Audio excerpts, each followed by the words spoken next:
Yeah, yesterday I was welding and it wasn't sticking, and so I was going to show you this video. I found out that this Miller 211.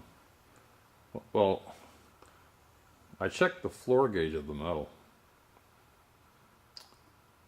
or the metal gauge of the floor, and it's 20 gauge. So I decided to put it back on the auto settings. And when I put it on the auto settings for this gauge, it's got pulse welding, which is really nice. It comes out nice, clean welds. So, again, I didn't post yesterday's video, but I'm going to call it welding screw up.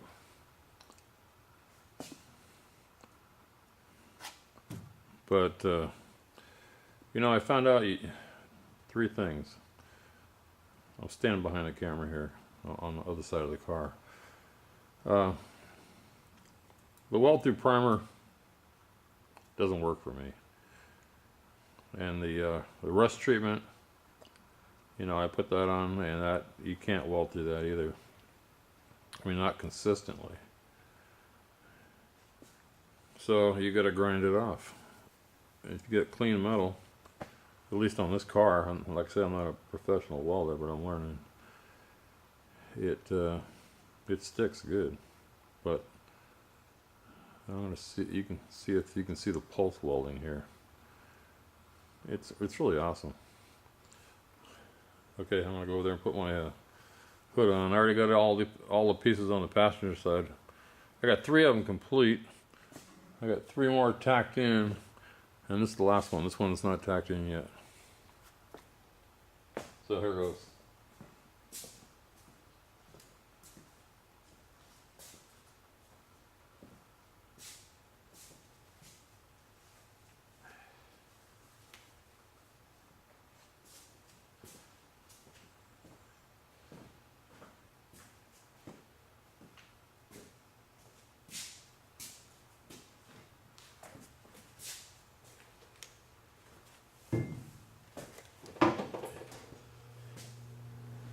Okay, so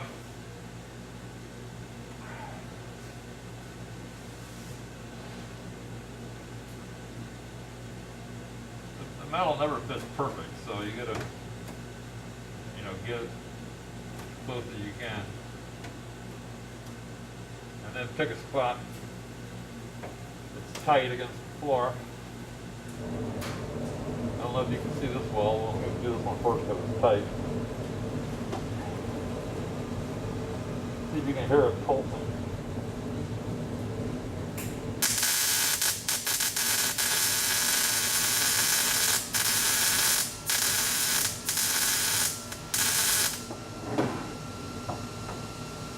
That's a nice weld, man. Jag over here. That one just pulses much, I don't know why. That's the welder fan in the background, and I got a heater up there. So now I gotta make sure that I get it down tight, push them down tight at my next spot.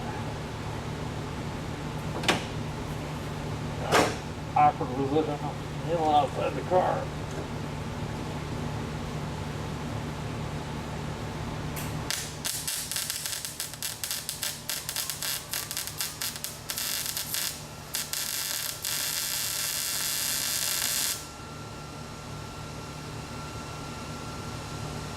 Well, that didn't pulse either. Not sure why it did before. Okay, so I got it tight here, I got it tight here. I'll get it tight in a couple more spots, and then I'll show you.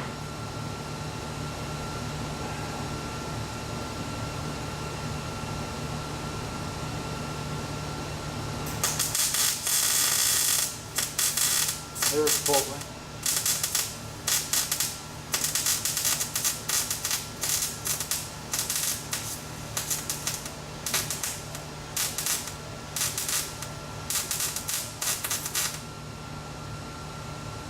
Pretty awesome. I can see the wire going out and in, out and in.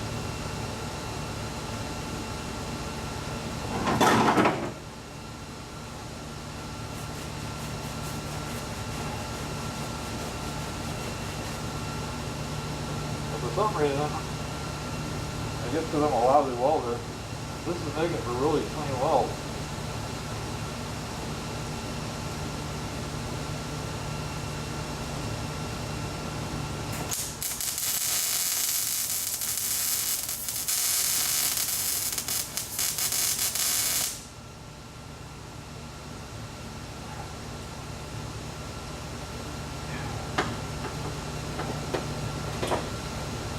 That one didn't pulse either.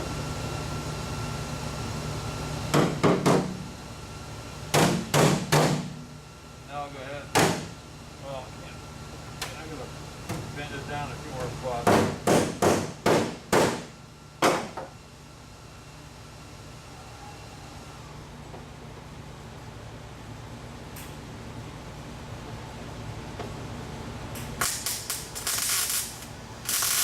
There it goes. Awesome. Oh, it's freaking nice.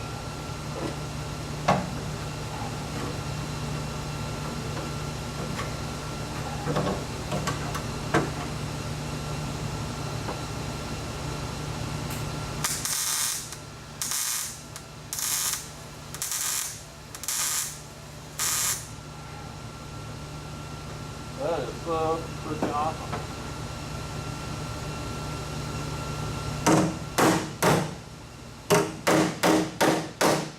And now I'm going to tighten it down again.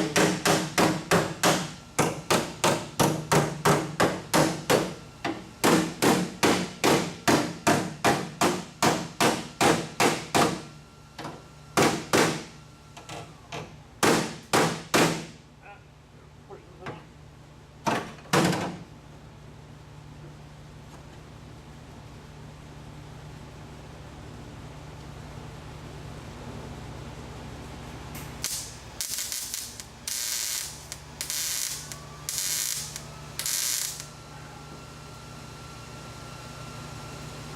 Damn it.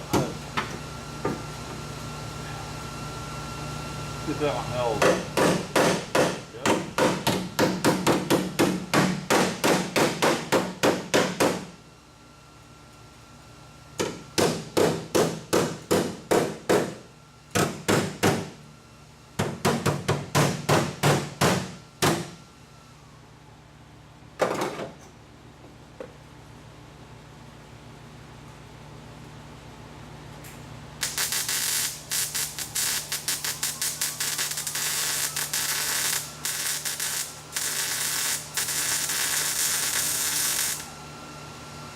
That one didn't pull.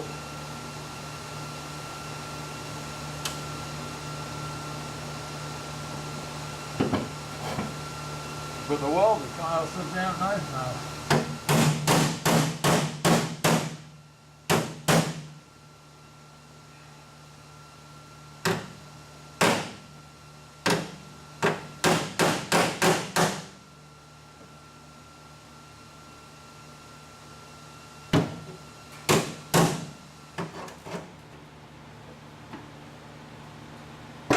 Awkward working in the car.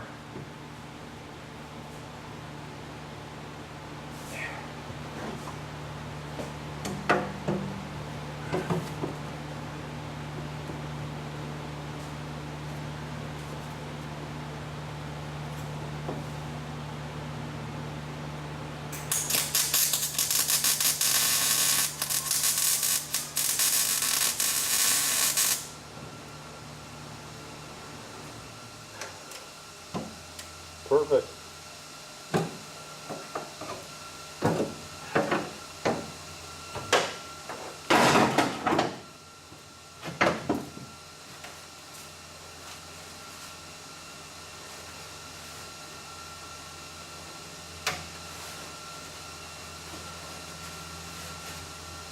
So, if you watch I'm starting to wear a mask. I think I said that yesterday because I got bronchitis, and I looked it up on the internet, and it could be caused by dust. And I did a bunch of framing up back behind me up here. And then there, when I took down the insulation, there was bats, there was mice. I mean, I'm not saying that's what caused it, but I don't want to take any more chances. So now I'll bring the camera over here and I'll show you.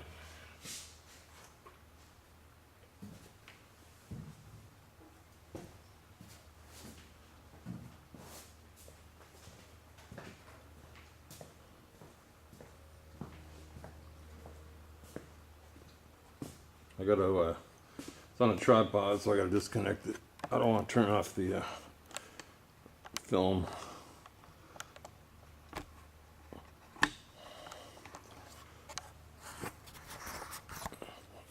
Get rid of this glove. Come on, camera. There we go.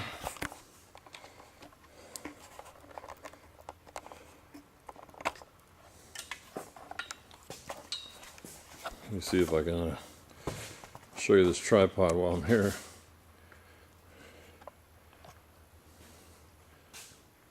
It goes up 7 feet.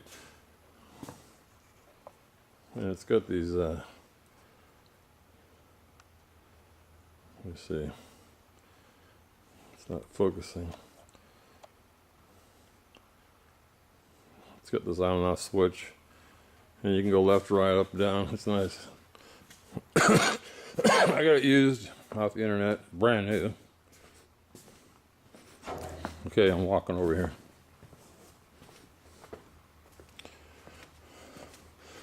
So yesterday, first I'll show you yesterday. I can focus.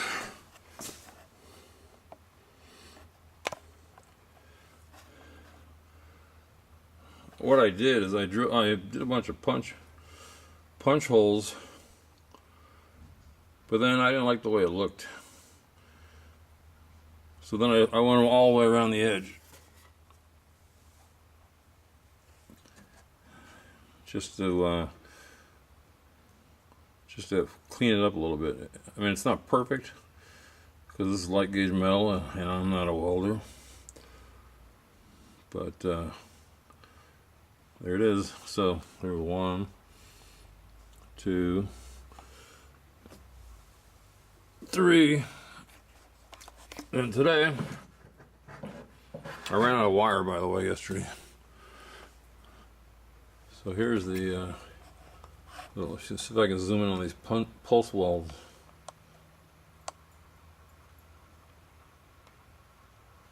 You see that? It just pulsed straight across.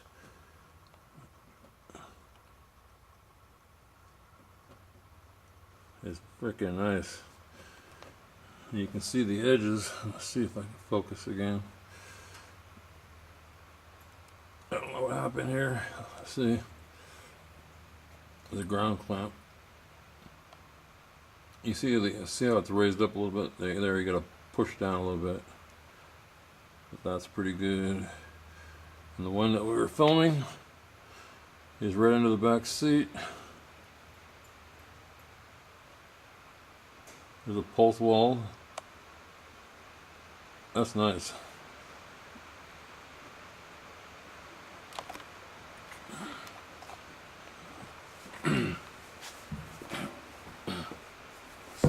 Oops, almost fell over.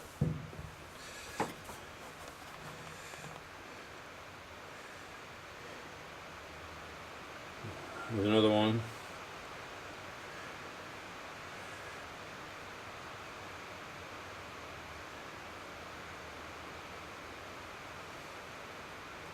You see I burnt through there. But you can see that nice heat ring. It got so hot it melted through. It's thin metal there. Another pulse weld. Damn, that works good. I'm going to fill in these punches. But I'm going to go all the way around too. Anyway, just gonna walk over here.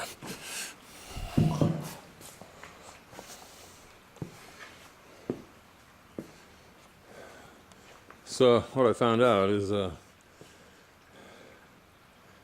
6'2", and I'm 63 now. But this lift is nice because you can, if you're, you can raise the car to whatever height you're working at instead of having to constantly bend over. The only problem is, I'd like it up higher, but then I got to step over this thing, and as I get older, it's harder to step 3 feet. And here's the settings on the welder. I did this the other day, but for some reason, let's zoom in. Okay, so I found out it was 20 gauge, so I stuck on 20. Anything in blue is the automatic. So I think actually, once you set it, I never read directions, but I think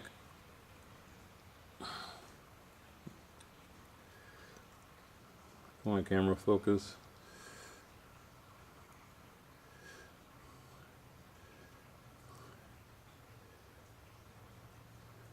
Anyway, if you can see it, darn it. Right there in the blue where that light's lit, it says 24 gauge, 30 gauge, wire size 24, 30, 35.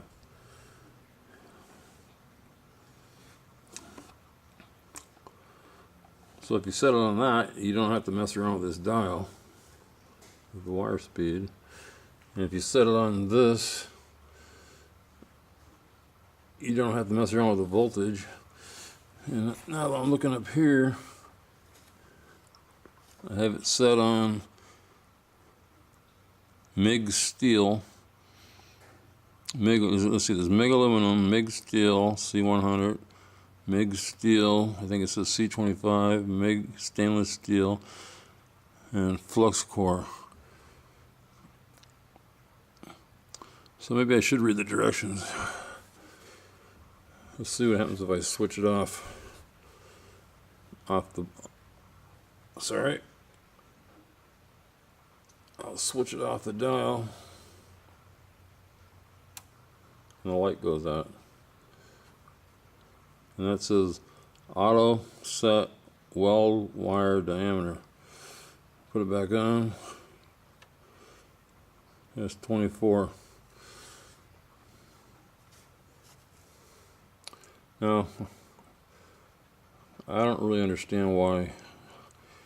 Does this set the auto over here?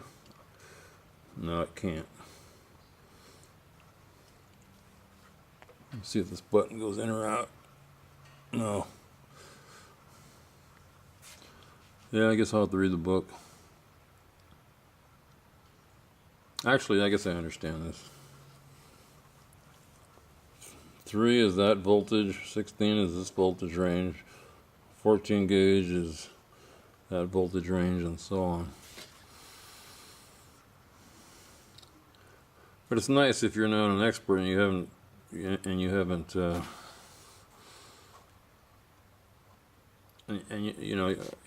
and you don't know all your welding settings, and you can't tell by welding. But this helps because this shows me what is right and what isn't right, at least close. And I'm sure that sheet metal is the hardest thing to learn to weld because it's so thin. Anyway, that's it. All I want to say is these 1, 2,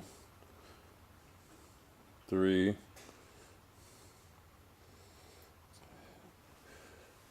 went in 10 times faster. 10 times faster. And then here's another one that I welded in today. It went okay, but getting these settings right, man, makes all the difference in the world. Let's see if we can zoom in on these pulse welds. See how clean they are? They're not tall. I guess I did already show that. But it amazes me. The other problem I got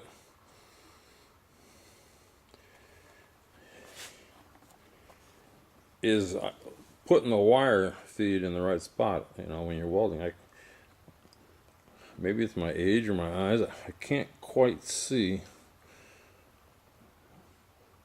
where the edge is. The pulse feeds helps because it's like a flashlight. It lights it up. You can see it, then it pulses out, burns it, pulses back. It's like a flashlight going on and off. It's freaking really nice.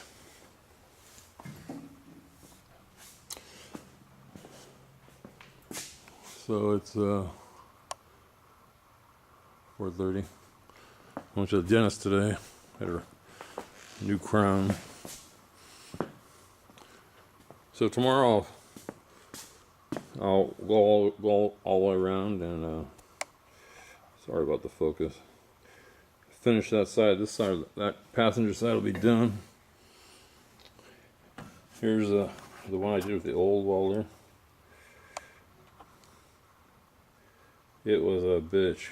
This is butt welded, by the way.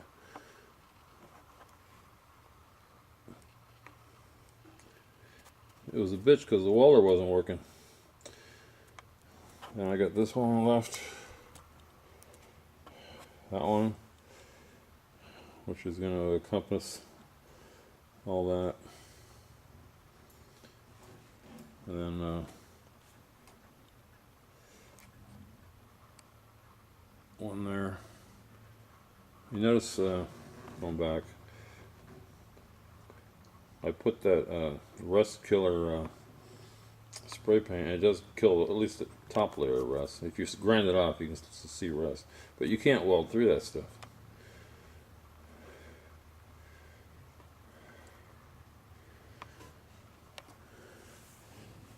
And then these over here, let's see if I can show this. Again, this, for me, you can see that like a speaker hole. I don't know what it's for really, a speaker or what, but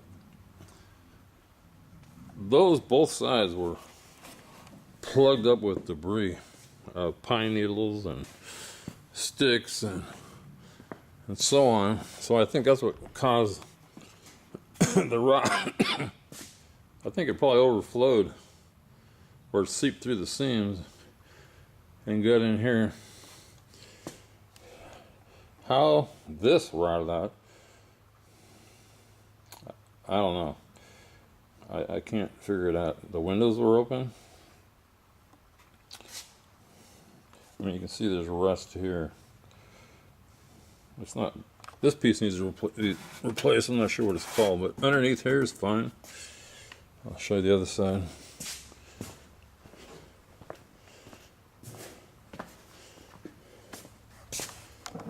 I guess this is the rocker panels. No rust.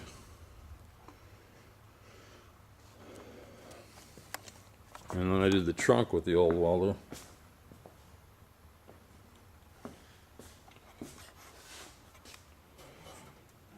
See if you can see it. It's right, there's the seam. Here's the seam on the other side.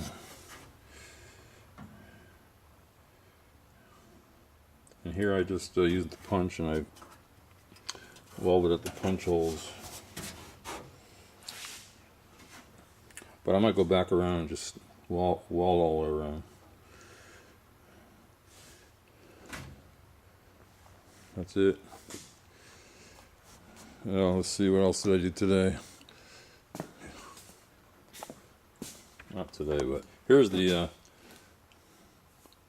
instantly converts rust or protective panel to surface. Well, it converts surface rust. Here's the seam sealer. This stuff costs like, I don't know, 20 bucks a tube. I'm going to try to find some alternative. I'm not sure what's in it.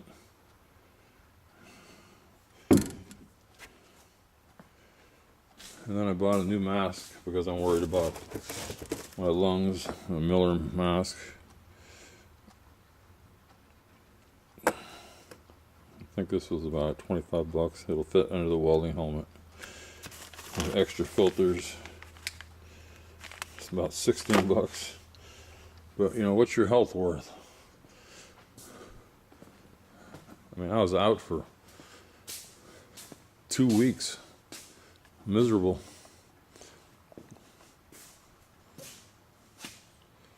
And here's my roll around table. You know, I found out if I don't keep putting everything back in the same spot, it gets all over the shop. I mean, I might have something on the front of the car, the back of the car, inside the car. So I just keep this table close to where I'm working. Throw it out of the way when I'm not using it.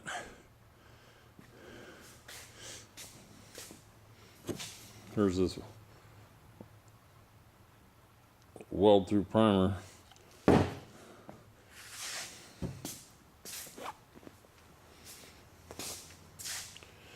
Oh, I went to the doctor 2 days ago. You see this it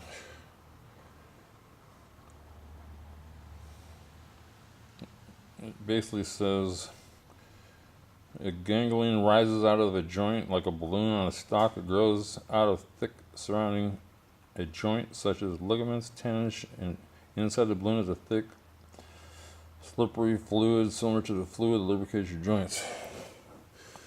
You see my hand. You see that? Those two bumps? I can't touch it because I'm holding the camera. And these hands are old. As a carpenter, all those, you know, I used to wonder about you seeing these old guys with their hands are all messed up. Well, you know, every time I worked, I would cut my hand every day. Every day I'd bang it with a hammer or hit it with a piece of wood. When you get older, they turn into like dark spots, kind of scaly. Oh, and here, last year, for 35, 40 years, I never cut my hand. I cut the tip of my thumb off on the table saw. That was not fun. Had to pick up my piece of my thumb. I just threw it away because they can't sew it back on. But it works. It's just kind of numb. Where it really affects you is if you want to pick up something like you know, everybody does this like it's nothing. But this end of my thumb here is kind of numb or tingly. So you got to keep practicing to get the feeling back in. Then I noticed if I'm shaving, like I started shaving in the shower, and I can't tell if the let's pretend like this is the shaver, or the handle of the shaver. I can't tell if I got the shaver turned the right direction, or you take it for granted. Once you lose a bit of the feeling, you got to work at it. Anyway, sorry to bore you.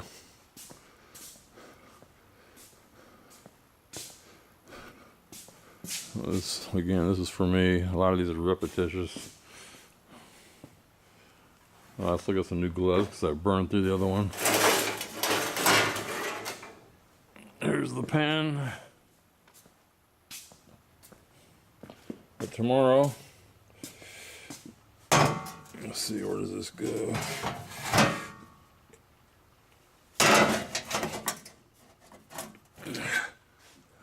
When I cut it, I made a mistake. So I gotta weld this piece in. Got the butt weld there.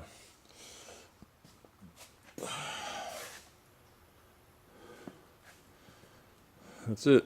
I'm just slowly working my way around this car. The more I do it, the more I learn.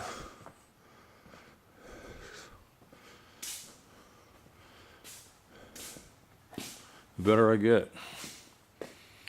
Something new. But I would not want to be a full-time welder. It's just... Now, a fabricator maybe. Fabricate, weld, fabricate, but just working on structural steel. Because I used to build schools and hotels and so on as a superintendent, foreman. Those guys, they're crazy. Oh, and here's the cowl. I don't know if I showed you this. There's 1, 2, 3, 4, 5, 6 pieces in there that I think I showed you this. That I might put some Bondo or something just to hide this. It's you know, it's just doesn't look perfect. Not that I care, but I guess I'm somewhat of a perfectionist. Somewhat. So, that's it. Anyway, this is a good welder. This Miller, what was it, 211? I recommend it. I had another welder. I had another Miller-Matic about 10 years ago. By the way, this is one of those you can plug into 210 or 110 or 220. But I bought a house for $40,000. Just scanning around as I talk. Here's the noise you're hearing. This heater. So I had a friend of mine, this guy Joe. If Joe watches this guy can build anything, CNC, anything you can think of, he can do it. So I asked him to come over. I gave him a welder and my acetylene tanks, and he did the plumbing and the electrical. I bought all the materials. Oh, and by the way, this heater's on a Wi-Fi thermostat. I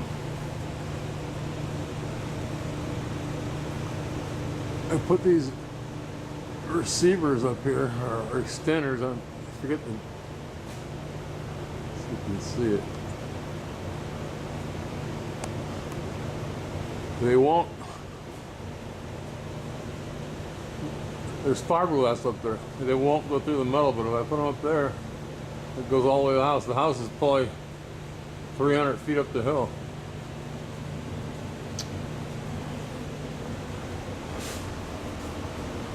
So now I got heat.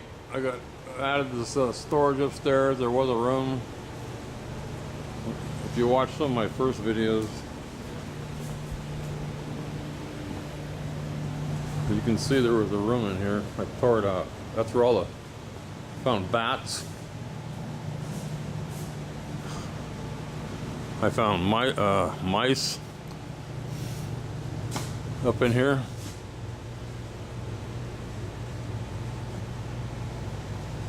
So what I did is, up above, you can see right here, there's 2x12. So, let's see, all over. And above that is 2x6. That was the ceiling. There was no supports.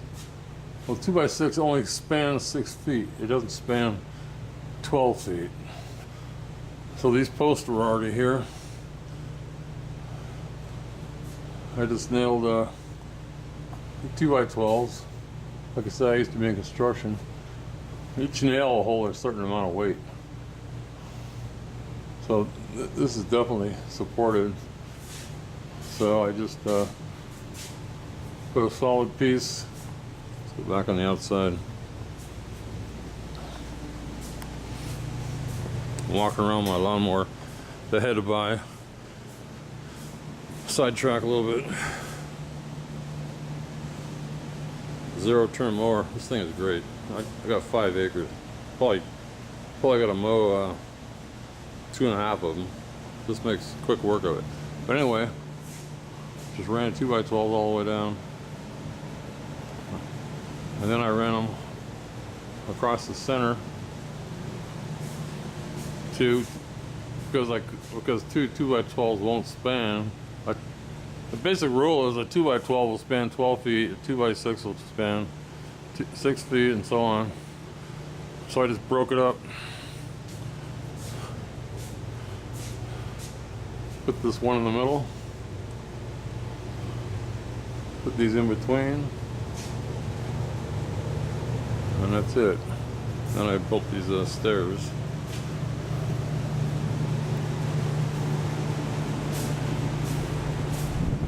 Anyway, this is, I'm not sure how long this video is now, 36 minutes.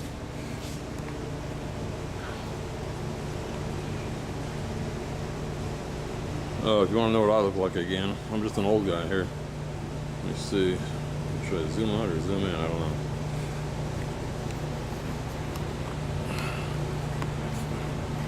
I'm turning the viewfinder around. That's what I look like. That's on a welding helmet.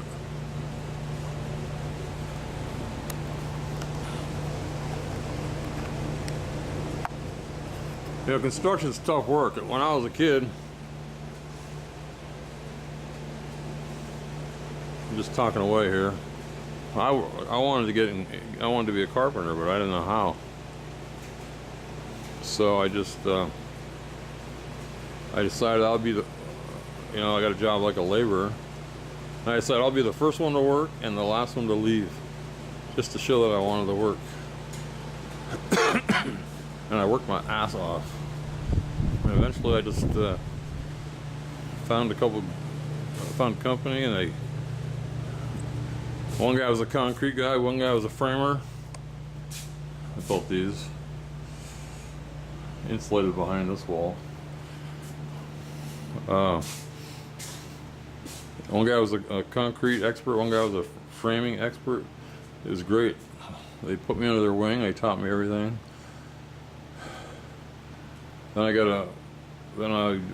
a few odd, company here, company there, company here, company there. And then I put an ad in the paper back in the days when you could put ads in the paper, and somebody called me up, and I worked for them for 20 years. 20 years. And they treated me really good. That's the most important thing. You gotta have a good boss.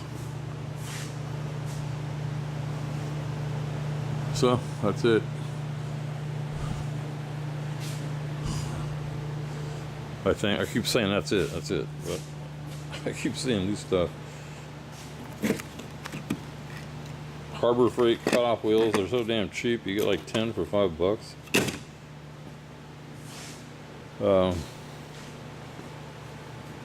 Go to all your air tools every day. There's the punch. There's the new gloves. The old glove. It's got a hole in it somewhere. That is, well, I cut a bunch of metal. You can see where I cut pieces out of here. Let's see, what is this? I think this is the trunk pan or back seat. I'm just saving this metal when I need pieces. I don't have to go out and buy it.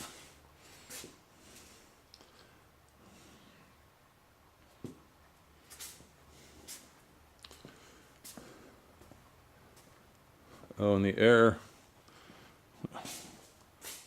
was in this shop.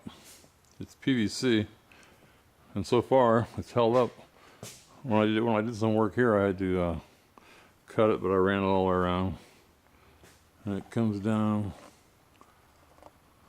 Let's see, way over there. Checked it with soapy water. This flag was here. Oh, you know, there's one other thing I said I was going to show. Let's see if I can find it.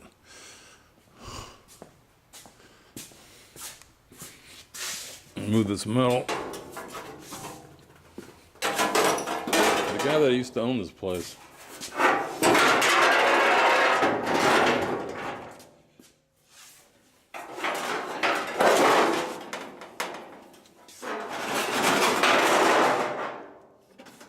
Was a realtor. Somewhere in here there's a picture of a Sport Fury. This is one of my favorite cars, by the way. So, let's see, here's the pictures. I love this. This is like a, I think it's a 64 Sport Fury. But you know, looking at these pictures,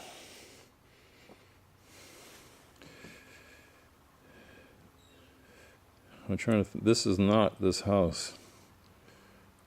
And the picture, and it says 2/18/99. But this is a freaking, to me, this is one of the best body styles for the older cars. And I think they came with a 440, maybe Hemi. No six packs. Oh yeah, one more thing. I want to document this myself. This is the license plate that came on the car. It says 94, June 94. So this hasn't ran since at least 94. I mean, somebody maybe registered it. There's a tag underneath it. I should probably pull that off. See what it says underneath that. So 94, 204, 214. I think that's 26 years. This car was sitting 26 years. Well, here's another thing that's broken, but oops, sorry. This hood spring.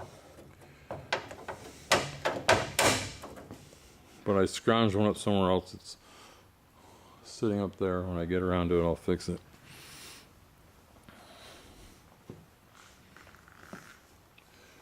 Again, you know, this is just about something to do.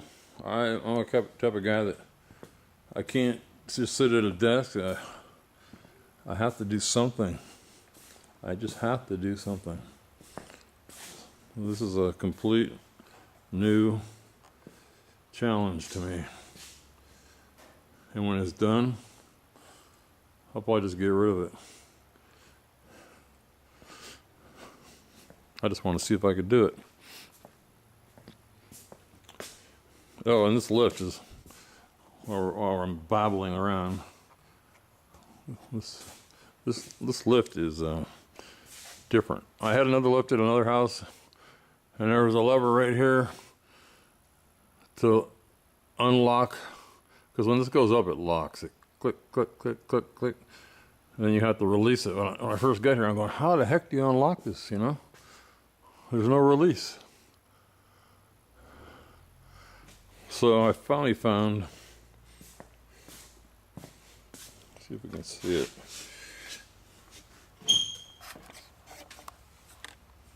You see that yellow cable down there? When it's all the way up, when it's up, when you want to come down, you pull that out and it unlocks the lock. And then you can lower it. There's one on each side.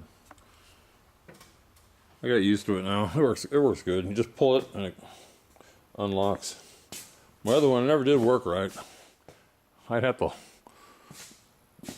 hold the handle down anyway because it was on a cable and the cable kept stretching. It went up and over and back down to the other side because there's locks on both sides. That's it, guys. Hey, there's some good machinists out there if anybody's interested. A guy named A-Bomb79. Another guy, I really like this guy. I can't think of his, BC something. This guy buys huge machines that weigh like 67,000 pounds. And he can fix anything. He's one of those guys, like my friend, anything. Anything he just, if he wants to do it, he does it. And he's got a full-time job as an engineer, and then he's also a farmer part-time on weekends, and I wish having all that. I miss having all that energy.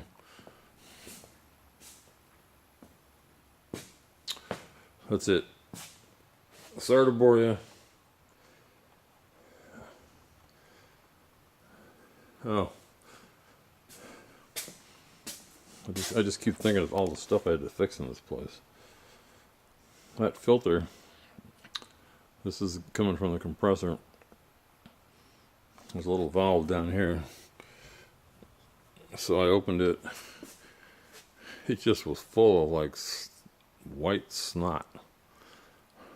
So and I couldn't get it all out, so I took it apart, cleaned it out, and so far it's holding up. Let's see if I open it right now, what happens.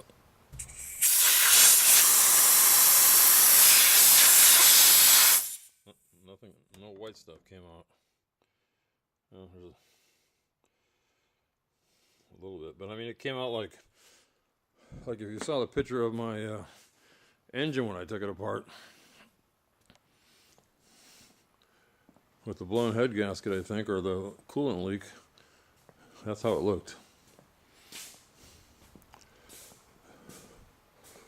Okay, this is it for sure. One last look at this 64